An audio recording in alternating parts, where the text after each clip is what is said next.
maring atraksyon ay tampong masayang mga tatawin ang ating makikita. Isang malaking pagdiriwang sa tuktok ng mundo. Haling sa mga ilaw na tila mga tala, at kilikit sa palamig na simoy ng hangin.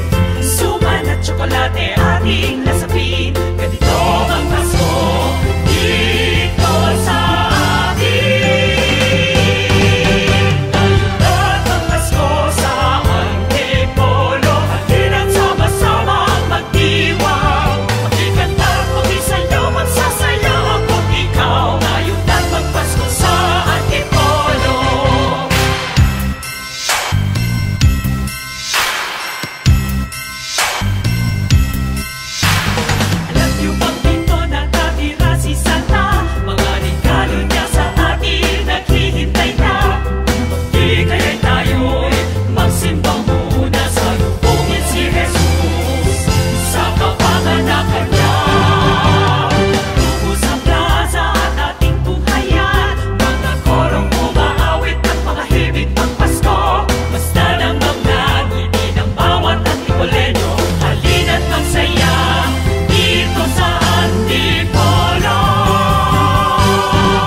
sama-sama.